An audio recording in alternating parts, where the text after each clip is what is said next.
Bonjour, bienvenue dans ma nouvelle émission littéraire. Elle sera consacrée au nouveau livre en date de Pascal Pic, c'est-à-dire Qui va prendre le pouvoir, les grands singes, les hommes politiques ou les robots.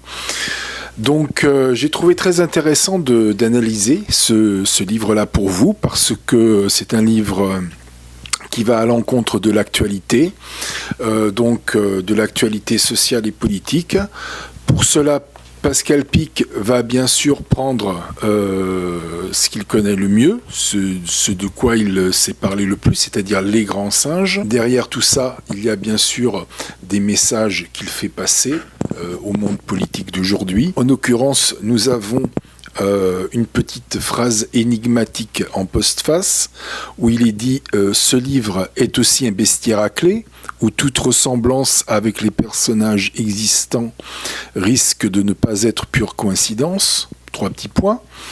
Donc on va un petit peu maintenant dire de quoi le livre traite, c'est-à-dire que nous avons ici des explications de fond.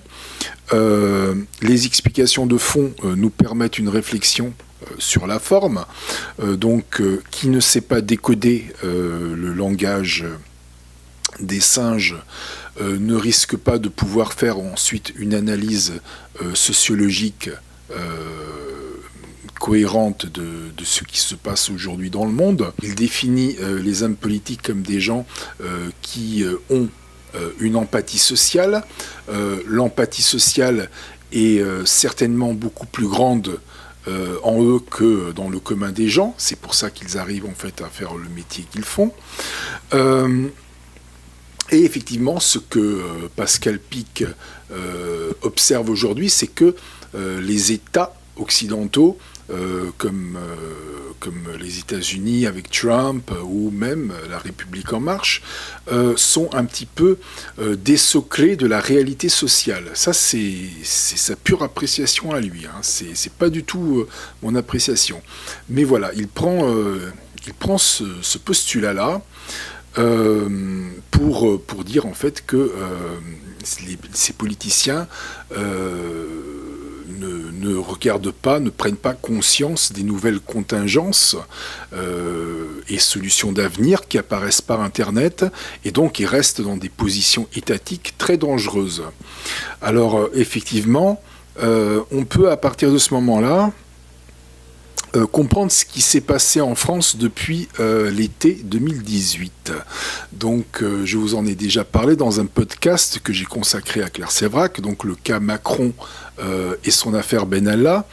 Macron, à mon avis, et ça se précise, ce livre me donne un petit peu les clés pour analyser ce qui se passe avec lui et pourquoi il est autant fragilisé en ce moment.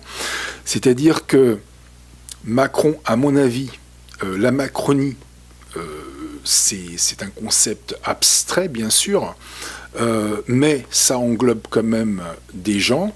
Ce sont des gens qui viennent de la finance internationale et qui se servent en fait de leur position politique pour faire une OPA sur le patrimoine français. Mais ça, pas pour le compte de gouvernances occultes, ni rien du tout. C'est juste pour leur propre compte à eux. Donc de là, l'affaire Benalla, et qui continue aujourd'hui avec les Gilets jaunes. Donc, vous voyez, quand on parle, quand on entend parler de RIC, on n'est pas très loin, en fait, d'une révolution orange. Ce que je pense, c'est que ni Macron, ni les Gilets jaunes, jusqu'à la rentrée, je pense que aucune des deux parties ne va gagner. Il ne va pas y avoir de points ni de partie gagnante.